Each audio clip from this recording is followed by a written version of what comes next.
पहले मैं अपने तमाम भाइयों को बहुत ज़्यादा मुबारक देना और शुक्रिया करना कि साड़ी क्यादत ने इन्होंने नौजवानों को इस फील्ड आने का एक बहुत अच्छा मौका फराहम किया है।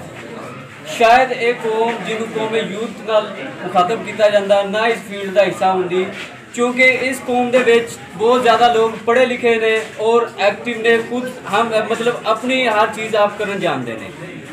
जबकि साढ़े ओपोजिट पार्टी जिन्होंने मुस्लिम लीग नून कहा जाता है, जिसनों मैं तो वैसे लोटा पार्टी समझना, उस पार्टी ने कुछ दिन पहले साडा एक DHQ के हवाले नाल फंक्शन अरेंज किया गया सी कि MNA साहब की या PTA की की कारकर्दगी है। उथे एक शख्स ने जो कि इत्थे जिली प्रेजिडेंट बनया फिरदा है उस लोटा पार्टी का, तनकीद की कि जनाब इन्हें एजुकेशन का बेड़ा गर्क कर दिता है। मैं उस बंदे को एक पैगाम देना चाहता कि तू आया कि इस एजुकेशन डिपार्टमेंट को की फैसिलिटेट किया है, की किया इहदे वास्ते। क्या एक कमेटी खत्म होने तो बाद तू अपने आप को नाम निहाद जाली चेयरमैन बना दिया लोगों को वरगलांदा रहा, परेशान करता रहा।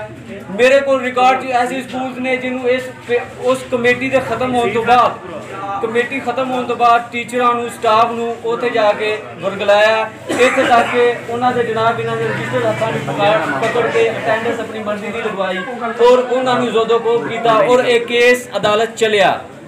बलाखिर उस बंदे ने इस चीज़ की माजरत करनी पई, माफ़ी लानी पई। और इस बंदे की होर दसा कि इस बंदे ने एजुकेशन वास्ते मजीद की किया, मजीद ये किया कि रसूलपुर हाई स्कूल है जिसका एक ऑफिस है, यानी कि इस बंदे ने अपना एक जाती ऑफिस बनाया पोलिटिकली, जबकि उतों की आवाम का उतों के स्टाफ का वो स्टाफ रूम है। उस स्टाफ रूम को शायद ही कभी किसी बंदे ने यूज़ किया हो, अल्लाह जन्नत नसीब करे। उत्थे एक हैड मास्टर सन बूटा साहब, वो अल्लाह नूं प्यारे हो गए ने।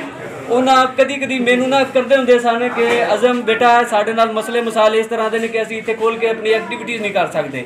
साढ़े स्टाफ को साढ़े सामने आके मतलब जोदोकोब किया जाता है, डराया जाता है। अज भी तुसीं देख लो कि उतों के दर्जा चारण के मुलाजम इन्होंने लोगों के डेरिया से इन्होंने हुक्के पखा रहे हैं। और इसलिए असीं कुछ थोड़ी जी एफर्ट की, अलहमदुलिल्लाह उस बंदे का उतों जाली दफ्तर भी खत्म किया। मजीद उत्थे उनके कोई कब्जे हैं इंशाअल्लाह। वो नोटिस भिजवांदा अदालती नोटिस अगे भी मैनू आए ने, मैं उन्होंने फेस करांगा तो डंके की चोट तो करांगा। मैं तेन मजीद अंदर जो करना कल बाकी उस तो बाद साड़ी जी है वेलफेयर विंग का मेन मकसद की है कि अपने लोगों को फैसिलिटेट करना।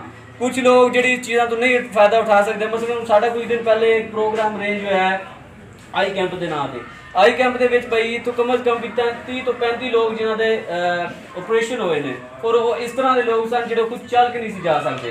साढ़े इन्होंने दोस्तों ने अपने तौर पर उन्होंने कन्वेंस भी फराहम की और अगर किसी ने अपने तरीके जाना सी उन्होंने बकायदा किराया भी अरेंज किया।